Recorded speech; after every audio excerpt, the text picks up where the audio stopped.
Testing, testing, testing, testing. Let me know if you guys can hear me. We're going to go ahead and start. Got a couple questions flowing in already. You can definitely take the law exam first. I don't think you can do it within 2 weeks. I think the minimum that you have to wait is 3 weeks. It's 3 weeks out. I think it's like 21 days or something like that. Give me 1 second, just getting myself situated, and we're going to go ahead and start. All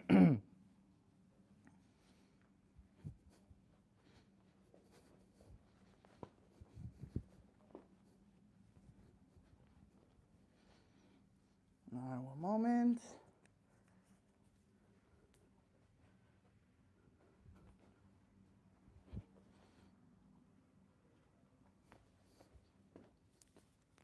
All right, let me know if you guys can hear me, and we're gonna go ahead and start. All right, guys, thank you guys for joining this live Q&A as we try to do every single Wednesday.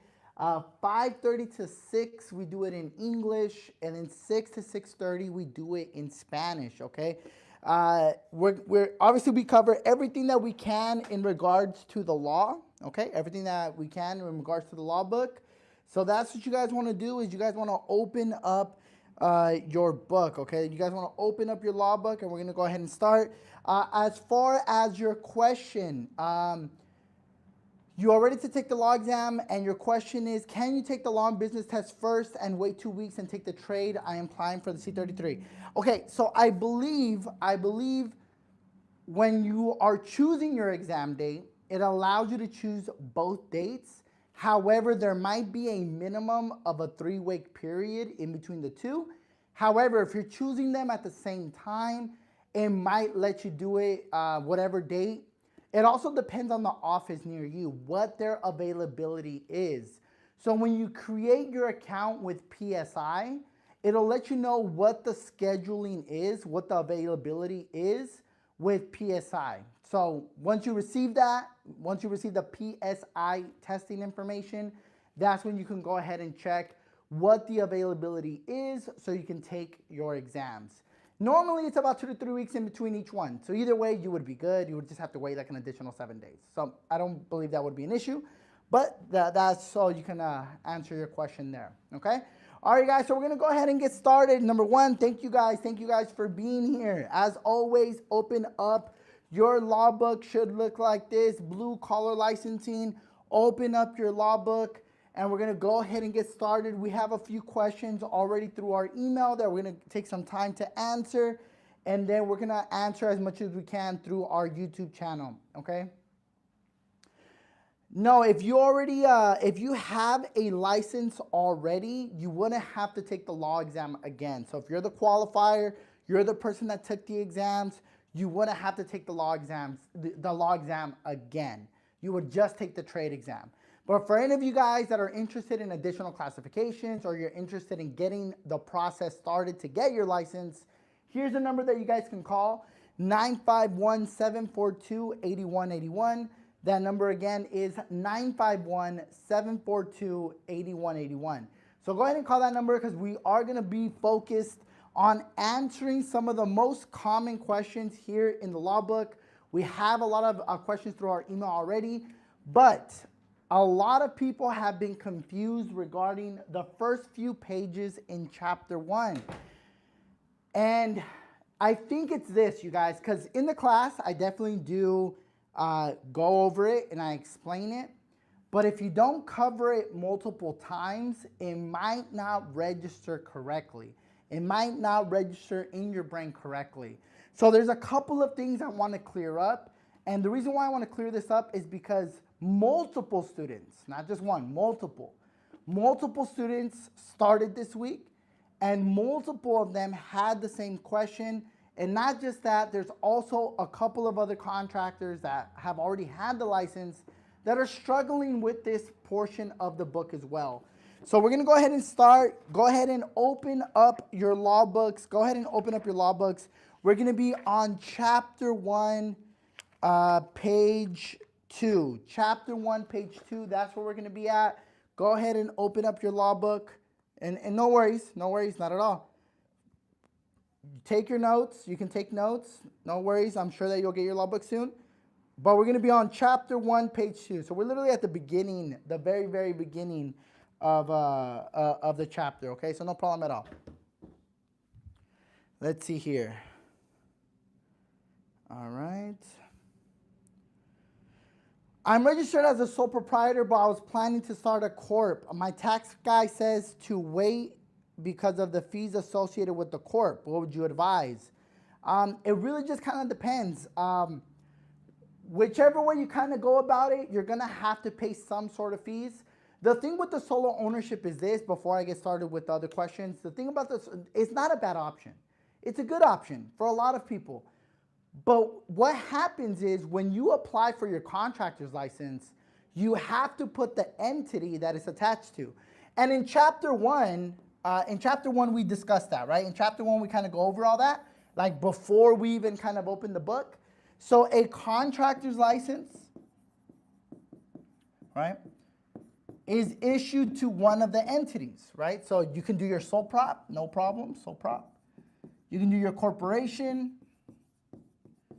You can do your LLC. I would definitely not recommend a partnership, but there's some people that do it anyway, right? Okay, so the license is issued to the entity, which means if you go sole proprietor, not a problem, right? Some people decide to go that way. And then you switch over to a corporation within a year, you're still spending almost the same amount in fees because now you have to pay the CSLB those activation and application fees again, right? We're talking about $800 plus to the CSLB. So you kind of just have to pick and choose who would you rather pay. Do you want to pay the IRS or do you want to pay the CSLB? Either way, there is fees associated with it. So like I said, it kind of just depends on who you're looking at paying. Do you want to pay the IRS or do you want to pay the CSLB? You know, the other thing to kind of think about is this, is sometimes you're like, well, I'm not going to have the sole proprietor that long. So as long as you're planning on keeping the sole proprietor for a few years, then you should do it that way. If not, just do a corporation from the very beginning.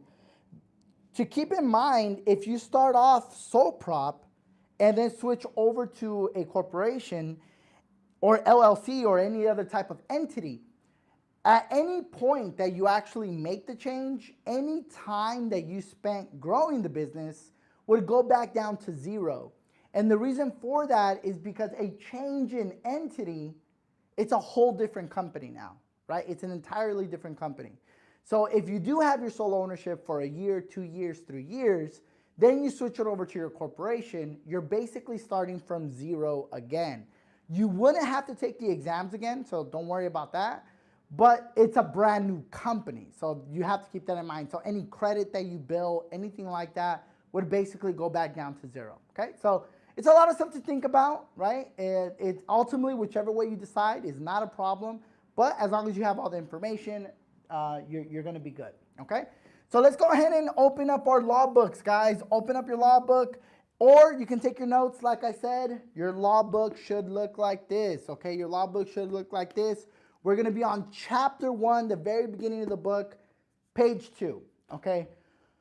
One of the most common questions that people, you know, kind of mix up at the state, right? Kind of mix up at the state is when a written contract is required and when a contractor license is required. So the first thing, let's talk about the $1,000. When you guys see this number, the $1,000 on page 2, right? It says you are required to have a contractor's license when you're performing projects $1,000 or more that include what? And here's the thing, you always want to add it. Including labor and materials, always. And at the state, you always want to choose the most complete answer, okay? So if at the state you guys get a question, at what value do you require a contractor's license? And you see $1,000, that's option A, and then option D is $1,000 that includes labor and material, then obviously the correct answer would be option D. And the thing is, at the state, They're looking for the best answer, the most complete answer. There's too many people that jump the gun, right? They read option A, they choose it, they don't even read the other options, and then later on they realize that there's probably a better option if they would have just took their time and read the rest of the options, right? Remember, at the state, you guys have 3 hours and 30 minutes to take the exams.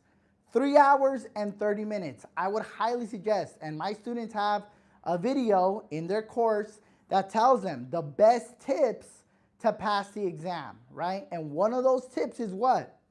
Make sure you guys are taking your time. Try not to plan anything else for the day. If you have your law test that day, don't go to work. Don't, try to figure out, let me give my full attention to this exam. Because if you're in the exam and you're thinking about submitting that bid for that project, you're going to fail, right? If you're in the exam and you're thinking about X, Y, and Z and not what's in front of you, you're going to fail, right? So make sure you guys take your time, 3 hours and 30 minutes. Now, if the question is at the CSLB, at what value do you require a contractor's license? It's going to be $1,000 or more. That include labor and material, okay? Now, is that all you need to know about this? No. It says, not only do we have to know that, yes, they changed the law. It used to be 500. Now it's 1,000, right? It used to be 500. Now it's 1,000. The next thing that we have to know is if the job requires permits. At that point, even if the job is valued at 400, 500, 800, it wouldn't matter anymore. You would automatically need the contractor's license. So if a job requires permits, the value doesn't really matter anymore. You automatically need to have a contractor's license. What was the other thing that we read in page 2? If you have employees, and you can even go as far as hiring subcontractors, the value of the project no longer matters. If you have employees or you hire subcontractors, the value of the project no longer matters. You automatically need to have a contractor's license, automatically, okay? The other thing on page 2, chapter 1, page 2, in the last 2 paragraphs, there's a lot of things that they try to clear up. What are they trying to clear up? The first paragraph there tells you, it doesn't matter the trade, okay? And the reason why they try to overly clarify this to you guys is because there's a lot of people that try to maneuver within the law itself, right? So for example, I've heard so many contractors tell me, well, I only do synthetic turf. I don't need a license. I'm not a landscaper. All I do is synthetic turf. I don't need to have a contractor's license. Is that correct? No, it's definitely not correct. And then I've had people tell me, well, I'm just a painter. All I do is painting. Painting is not construction. Do I need to have a contractor's license? Yes, you do, right? So that's the thing, you guys. The first paragraph overly clarifies. It doesn't matter the trade that you guys are doing. It can be synthetic turf, which is a contractor's license, painting, contractor's license, landscaping. Even if you do mulch, if you put mulch in those like gazebos kind of thing in the gardens, that's a contractor's license itself. Pavers itself is a contractor's license, just pavers. So it doesn't matter the type of trade. Reglazing of bathtubs is a contractor's license, okay? The first paragraph overly clarifies. It doesn't matter the trade. If you're charging $1,000 or more, that includes labor and materials, you're gonna need a contractor's license. So there is no maneuvering there, right? There's no maneuvering whatsoever.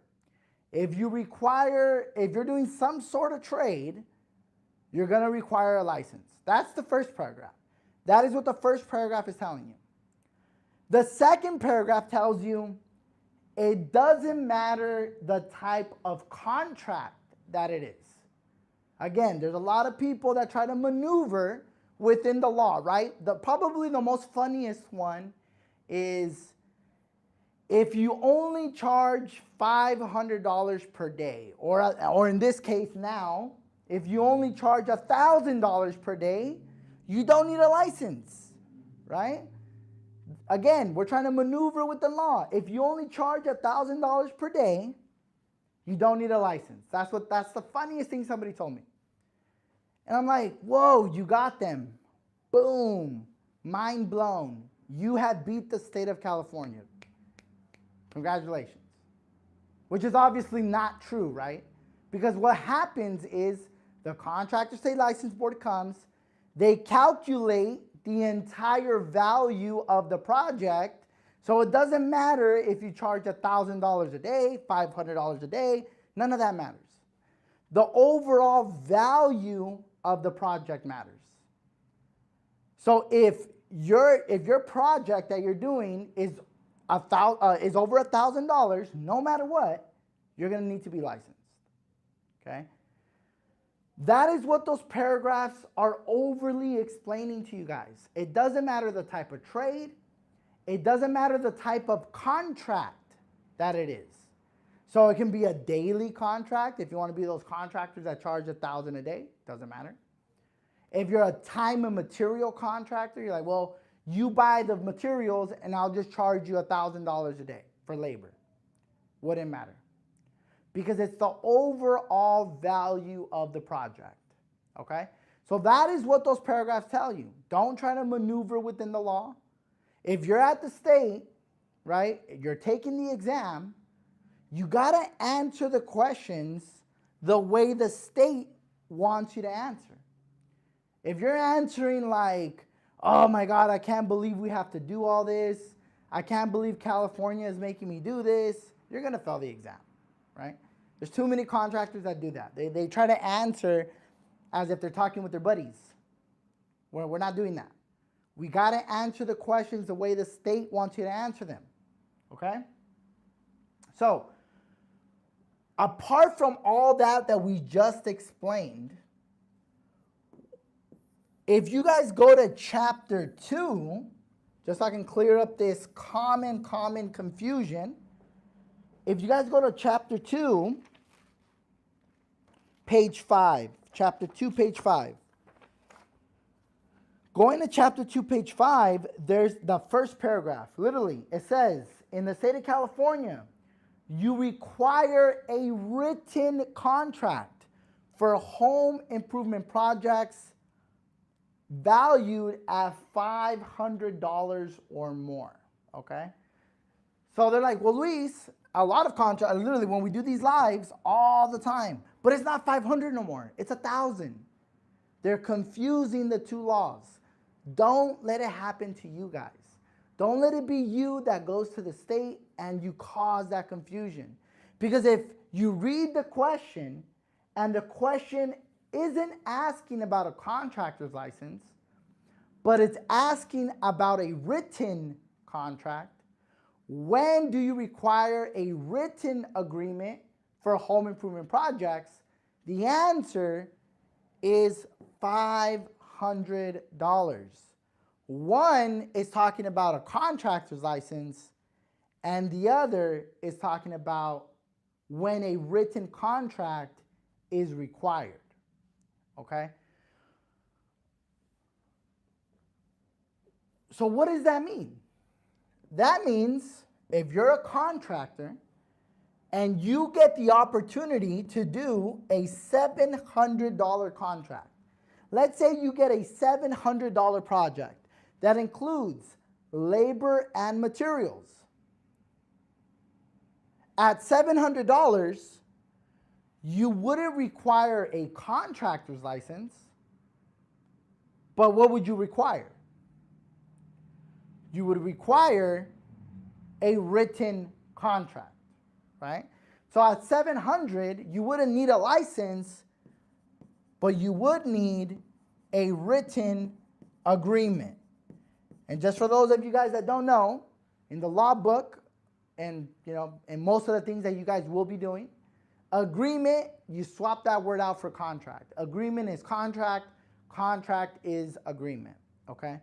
So if you guys get a question at 700, 800, 900, 400, if you guys are doing projects under $1,000 that includes labor and materials, you might not need a contractor's license, but you do need a written contract, right? So with practice and you guys kind of constantly reviewing, at least for the terms that you're studying, you guys reviewing your contracts, reviewing your notes, this is going to be easy for you guys, right? For those of you guys that are studying, it's going to be easy because you're going to go over it and it's going to make more and more and more sense. But if you kind of breeze through the class, right? The class that you guys have access to, and you guys are kind of just skimming the book, not really reading it, yeah, this is where people fail. This is where people get confused, they fail, and they just never really fully grasp the information because they're not really understanding it. They're just kind of skimming through the class and skimming through the book, right? All right, guys, so that is hopefully that clears up a lot of the questions that were received via email. Multiple students that had just started had that. Multiple, not only licensed contractors, but people that had been studying for a minute had this question. The five, like, but Luis, isn't it 1,000 now, right? That's the confusion. Isn't it 1,000 to get your license? And they were confusing the two laws. All right, guys, so we're going to finish it off really quick. We're going to go ahead and go to chapter 1. And let's just go ahead and finish it off with page, I want to say it's 19. Give me one second. Yes, page 19. Chapter 1, page 19. This is a great thing to add, especially for my subcontractors, people that are normally hired through other contractors, not necessarily homeowners directly. There's, depending on what type of contractor you are, it will determine who you're normally doing contracts with, right? So we're on page 19, still on chapter 1, you guys, right? Open up your book, chapter 1, page 19. Should still say chapter 1 there. We're going to focus on that third bullet point, where it tells you prime contractors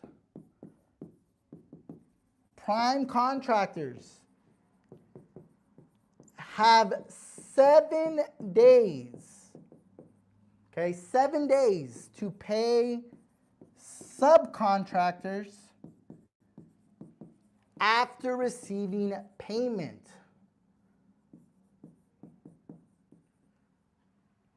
So after they receive a payment, they have up to, hopefully they don't wait the entire 7 days, but they have up to 7 days to pay subcontractors. But here's something that all of you guys should know, okay? There's some, not everybody, but there's some prime contractors, or you can call them principal contractors. Some prime contractors that will tell you, well, the client hasn't paid me, which means your payment will be delayed. What you guys have to know is that when you're a subcontractor, when you're a sub, the contract between the prime and the client has nothing to do with the prime paying you. Okay? The law of the state of California is if a prime hires you, regardless of whatever the client pays or doesn't pay, the prime should still be prepared to pay their sub. That's the law. Whether you like it, don't like it, opinion, doesn't matter, right? The relationship between the client and the prime, the relationship contract-wise, payment-wise, that is independent of the obligation the prime has to pay the sub. Okay? Meaning, if you're a subcontractor and you're licensed, that's the thing though, you got to guarantee your protections. You have to be licensed and you got to do your paperwork. Too many people try to cut corners. They're not licensed, they don't have proper paperwork, they're not using contracts, it's all verbal handshakes, all verbal agreements. Well, yeah, don't expect to be paid. Just, unfortunately, that's the way it is. If you don't take the steps to protect yourself, you're not going to be protected. That's just the way it works. If you don't take the steps to protect yourself, you're not going to be protected. You can't expect to be protected. If you're cutting corners, that's what's going to happen to you, right? Eventually, it's going to catch up, and you're not going to be paid. Okay? So let's give me 1 second.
Sorry, guys. Let me know if the sound came back. Sorry, guys.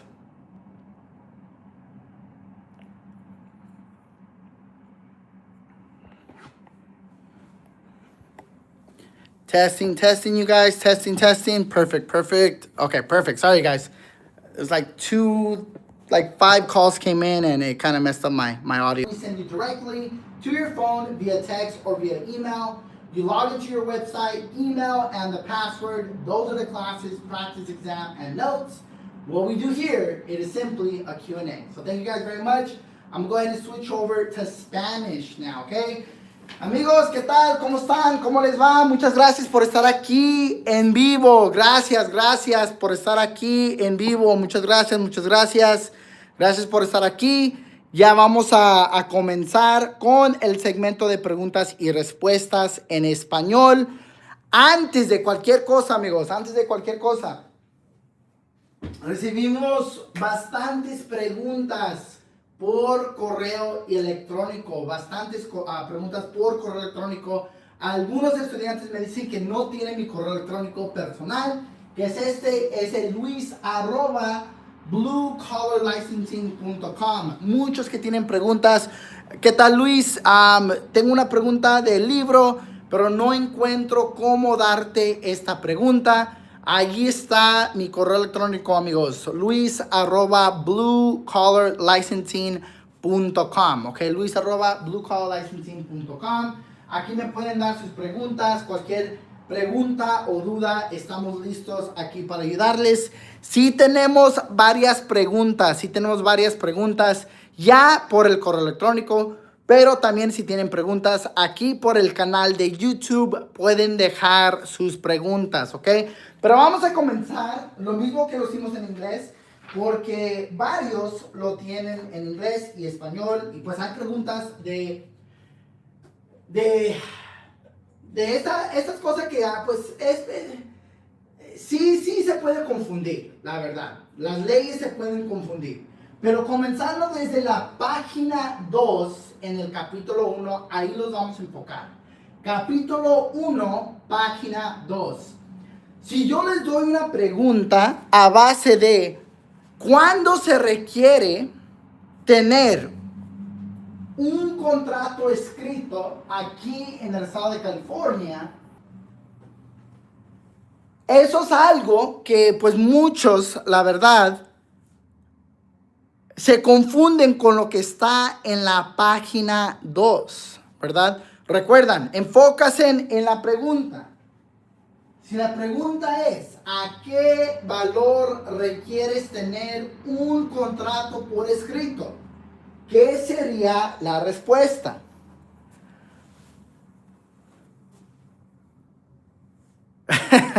Sorry about that. Sorry about that. Yeah, it was just a lot of things were coming in and my phone kind of freaked out a little bit. Okay, so recuerden, amigos, hay dos diferentes leyes que los estudiantes confunden. Okay, están como mixteando la ley.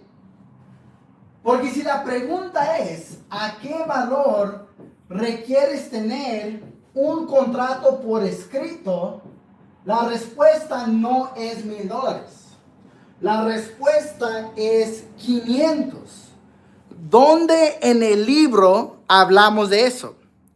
¿Dónde en el libro hablamos de cuándo se requiere el contrato escrito? Se lo requiere a los 500 y podemos encontrar la respuesta en el capítulo 2, la página 5, ¿ok? Lo que ustedes ven en el capítulo 1, la página 2, es cuando se requiere la licencia. Por eso es muy importante, amigos, que chequen sus notas, por favor. Esto es cuando se requiere tener la licencia de contratista. Y aquí es cuando se requiere tener un contrato por escrito. Ahí está la confusión. Muchos allí se confunden, ¿verdad? Muchos allí se confunden. $500 lo ocupamos, contrato por escrito. Lado derecho, ¿a qué valor se requiere tener la licencia de contratista? ¿Ok? Permítame, déjame tratar de conectar este mic una vez más.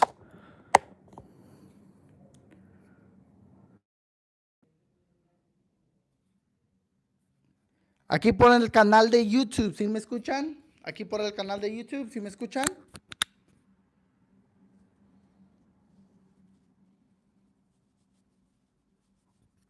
Que vamos a seguir.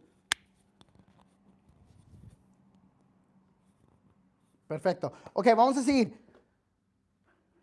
Por favor, anoten aquí en la página 2 los últimos dos párrafos, porque abren sus libros. Vamos a estar en el capítulo 1, la página 2. Estos últimos párrafos te están explicando. No importa el tipo o la rama de construcción que es.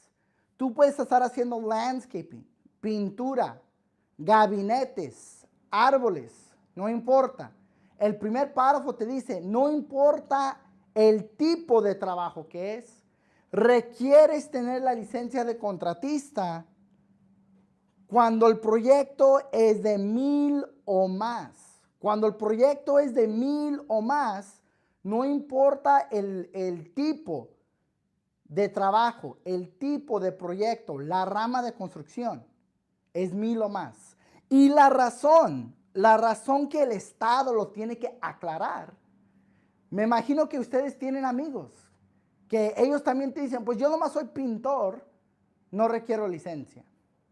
Yo nomás hago puro landscaping, no requiero licencia. Y eso es una opinión, pero ¿qué dice la ley? La ley te dice, no importa la rama de construcción, si el proyecto es 1000 o más, tenemos que tener una licencia. Hasta pasto sintético, amigos, es una licencia de contratista. Cuando el proyecto es de 1000 o más, tenemos que tener la licencia. ¿Ok? Ahora, del otro lado, ¿qué te dice aquí?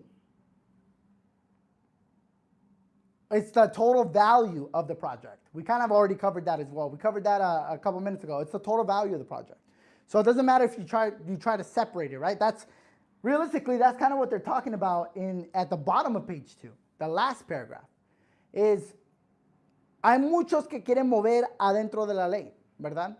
Aquí por el canal de YouTube hay un muchacho que dice, pues y si el cliente compra los materiales y nomás cobras los $1000 al día, no requieres la licencia. Y pues tampoco es correcto eso, porque el Estado calcula el proyecto en total. ¿Ok? El proyecto en total. Y es por eso que en el último párrafo te explican eso. Te explican, no importa el tipo de contrato que es.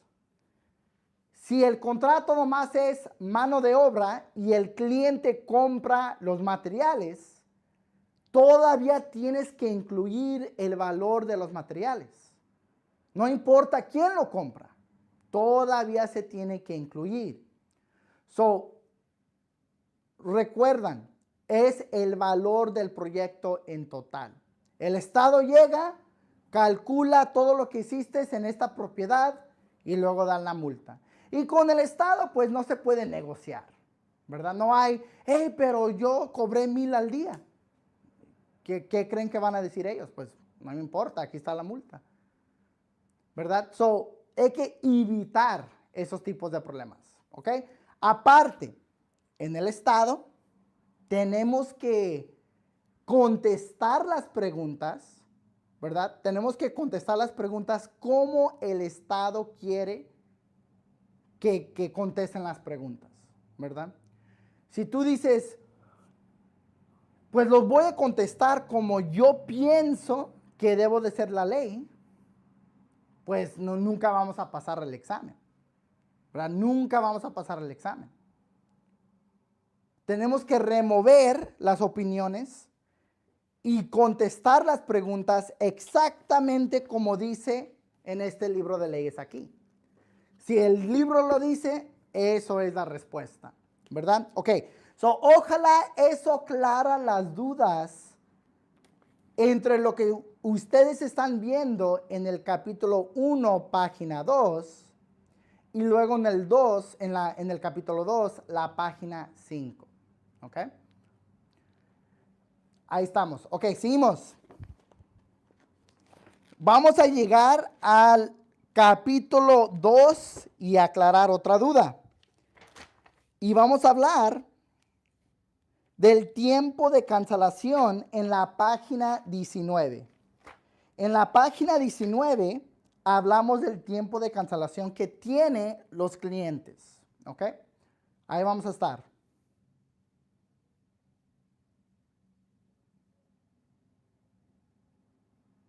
Aquí dice el Master Tile Construction. Amigo, mándame un mensaje aquí por el TikTok. Te lo pedí ayer. Una vez más te lo voy a pedir para que la escuela te pueda llamar directamente. ¿Ok? Por favor. Te lo pedí ayer. Te lo estoy pidiendo una vez más. Por mensaje. Me lo mandas a privado y ya la escuela se puede comunicar contigo. Hablando de el tiempo de cancelación que tienen los clientes. Y otra cosa que donde hay un poquito de confusión, ¿verdad?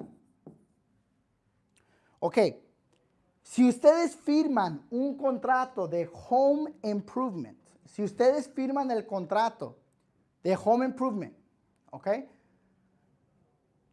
Y ustedes comienzan el trabajo adentro de los 3 días o adentro de los 5 días, ahorita explicamos cuándo aplica, pero si ustedes comienzan el trabajo adentro de los 3 o los 5 días y el cliente luego quiere cancelar, pues amigos, allí trabajaron gratis.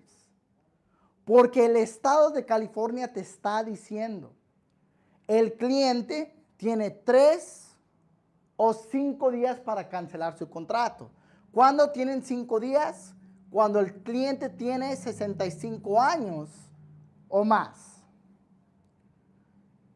Y si tú comienzas el trabajo adentro de los 5 días o adentro de los 3 días y el cliente cancela, ustedes trabajaron gratis. ¿Ok? Ustedes trabajaron gratis. E incluso tenemos que reembolsar el depósito. Es lo que te explica la página 19 y la página 20. Es lo que te explica la página 19 y la página 20. Si tú comienzas el contrato adentro de los 3 días o los 5 días, tienes que reembolsar el depósito en total. ¿Ok? El depósito en total. ¿Ok? Por eso no pueden comenzar el trabajo hasta que el tiempo de cancelación se termina. Y es correcto. Y no comprar materiales antes. Así es. Así es. No puedes no puedes comenzar de ninguna forma. Ahora, obvio. Si es una emergencia, aquí la página también lo explica. Si es una emergencia del cliente y la propiedad se puede dañar más, o sea, se puede dañar mucho más, o se pueden enfermar, como es asbestos o plomo, ya califican por un waiver of cancellation. El waiver of cancellation dice el cliente explica qué es la emergencia, ¿verdad? Va a explicar qué es la emergencia y no tienen que esperar los 3 o 5 días. Pueden comenzar inmediatamente, ¿ok? Pueden comenzar inmediatamente. Pero eso solamente aplica en situaciones de emergencia. Eso solamente aplica en situaciones de emergencia. ¿Ok? So, cuidado con eso, ¿ok? Cuidado con eso. No, y pues obviamente es otro documento. El waiver of cancellation, donde el cliente dice, ya no tengo mis 3 días o mis 5 días. ¿Por qué? Porque el contratista va a comenzar este proyecto en una situación de emergencia. Es un documento que vamos a agregar al contrato. Aparecido a un documento que se llama el change order. Les voy a enseñar. Esto es algo que estamos trabajando pues para ustedes que pues ya tienen su licencia de contratista. Obviamente aquí en Blue Collar Licensing tenemos las clases de los contratos, donde explicamos documentos de construcción, cómo se llenan los contratos, cómo se llenan el contrato de servicio de reparación, cómo se llena el contrato. En este ejemplo es un change order, ¿verdad? Es un change order. So, esto, más que nada, es un tipo de amendment, ¿verdad? Amendment. Eso es lo mismo que el waiver of cancellation. Es un amendment. Es algo que se agrega al contrato original, como el change order, ¿verdad? Esas son notas que son parte de las clases de los contratos que vamos a agregar ahí. Pero eso es un amendment, algo que se agrega al contrato original. Lo que tú ves en la página 19 y la página 20 es un tipo de amendment. Tienes el contrato y luego tienes el amendment que se agrega para cambiar el contrato original, ¿verdad? Si esto es parte de las clases de los contratos, donde te enseñamos cómo se llenan los contratos residenciales, comerciales, de subcontratistas, otros documentos de construcción también. Eso, pero ya es más que nada ya cuando sacan su licencia. Hay muchos contratistas que ya sacaron su licencia, que todavía son estudiantes porque están en el curso de los contratos. So, van a aprender más hasta ya después que sacan su licencia, ¿verdad? Ok, vamos a seguir, amigos, vamos a seguir. Hay que llegar a la página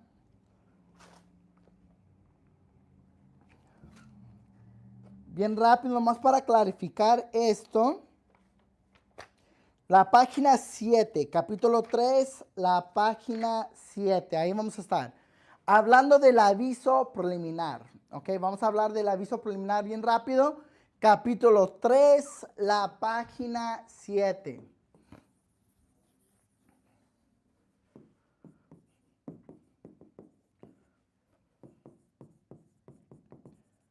Ok.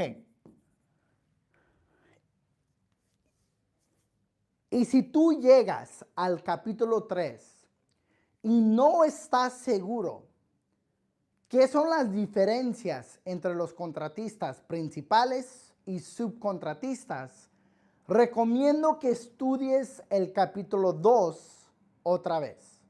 Porque ya llegando al capítulo 3, ya tienes que entender qué es el contratista principal, qué es el subcontratista. ¿Y por qué es importante esa información? Es importante esa información porque los contratistas principales y los subcontratistas tienen sus propios documentos. Contratistas principales dan diferentes documentos que el subcontratista.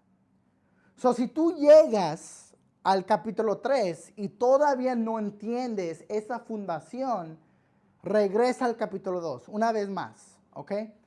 El contratista principal, ellos dan un documento adentro del contrato residencial que se conoce como el Mechanics Lien Warning. Y ahorita les digo por qué es importante esa información.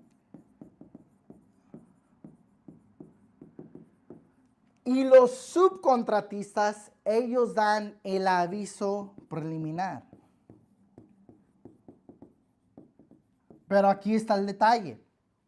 El aviso preliminar se tiene que mandar a varias partes. Se tiene que mandar al contratista principal y al cliente.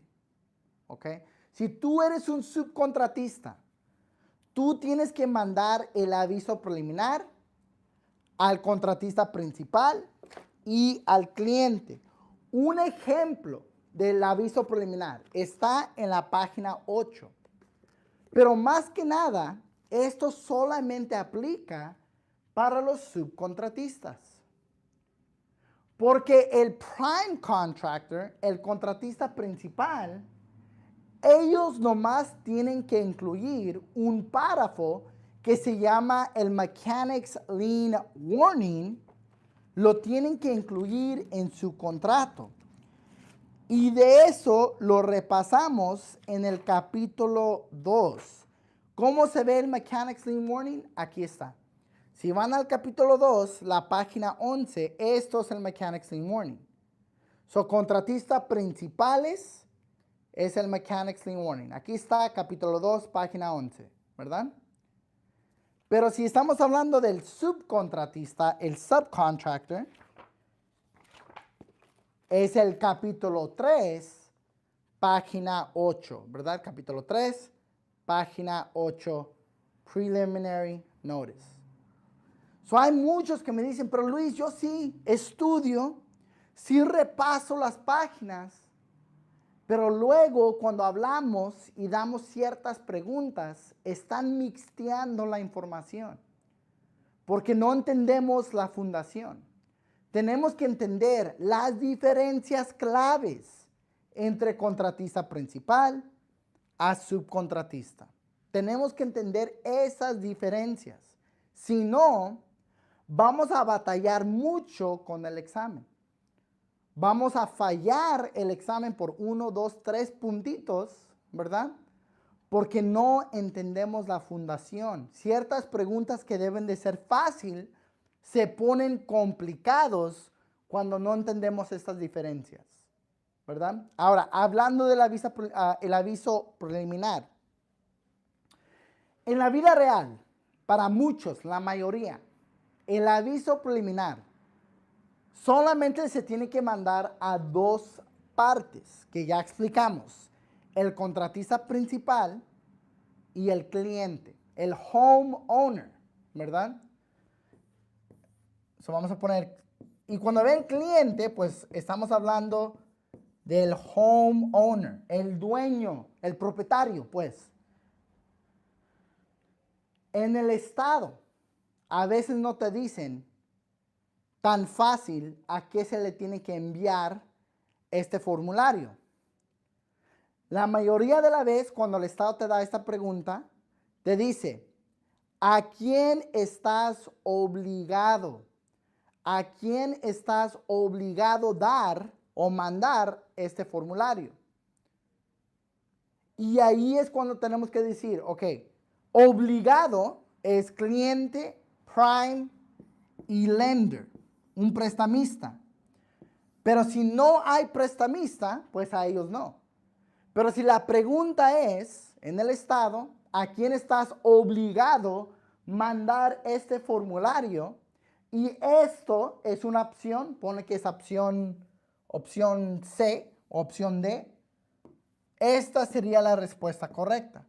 Porque sí, a estas parties, tú estás obligado a mandar este formulario, ¿verdad? Obligado, no hay opción.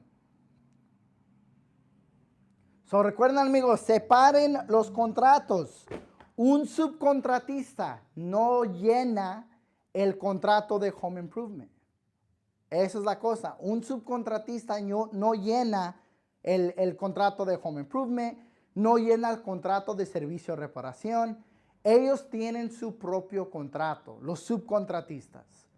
Los contratistas principales, ellos sí, tienen el contrato de mejoras para el hogar, que es el home improvement, solicitud a vivienda, que es el home solicitation, el contrato de servicio y reparación. Todos esos contratos son para el contratista principal. Si el contratista principal, si el contratista principal va a contratar a subcontratistas, ya es el Subcontractors Agreement. Ya es un diferente contrato. Ya es diferente contrato. Pues amigos, esto es, por eso les digo, claro, hay muchos otros documentos de construcción que no te sale en el examen del estado, pero por eso hay las clases ya después. No se preocupen, hay muchos que me dicen, es que Luis, pues yo quiero saber de todo, yo quiero saber todos los documentos. Entiendo, pero los vamos a enfocar primero en sacar la licencia y luego los enfocamos en los otros documentos de construcción y claro que sí, van a seguir aprendiendo, claro. Sí estamos en San José y claro que sí estamos en Fresno.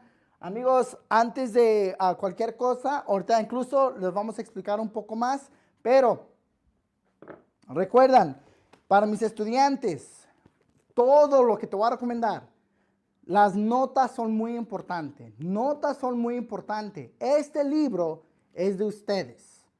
Marquen este libro lo más que tú puedas. Notas son importantes. Porque cuando yo digo, hay muchos términos para, por ejemplo, el término del CSLB, que es la Junta Estatal de Licencias de Contratista. El CSLB se conoce como el registrador también, que sería otro término. Márcalo, repásalo y así lo vas a entender mucho más. Pero a veces hay muchos que el libro se ve como nuevo y pues me dice que a lo mejor no le estás repasando, se ve totalmente nuevo y ya estás aquí por varios meses. Marca este libro es de ustedes, So, amigos, Antes de irme, una vez más les voy a avisar. Esto más que nada aplica para la gente que tienen preguntas. Ahorita vamos a estar aquí otra media hora más o menos en la oficina. Y si tienen preguntas, pueden llamar aquí a este número 951-742-8181. ¿Okay? Pueden llamar aquí. Luis, no recibí mi libro. Luis, tengo preguntas de mi curso. Luis, tengo preguntas de mi corporación. No recibí esto, no recibí esto. Perfecto. Ahí está el número que pueden llamar. 951-742-8181. Y si tienen preguntas de su curso, del material, quieren información de sacar la licencia, allí está el número para llamar. 951-742-8181. Sí quiero decir, amigos, el próximo sábado, donde vamos a tener el seminario en San José, está totalmente lleno para todos los estudiantes que se registraron para el segmento de los contratos, el segmento de seguros, el segmento de marketing, ya está lleno. Y muchas gracias por eso. Todavía tenemos 5 espacios disponibles para el segmento de sacar la licencia. Y si estás interesado en comenzar el proceso de sacar la licencia, me pueden mandar un texto aquí a este número. Vamos a estar en San José sábado, día 21 de febrero. Sábado, día 21 de febrero, vamos a estar en San José y me pueden mandar un texto. Seminario San José. Pero una vez más, todos los otros segmentos ya están llenos, pero si quieren información para sacar la licencia, para comenzar este curso, ahí me pueden mandar un texto. Saludos a todos, amigos.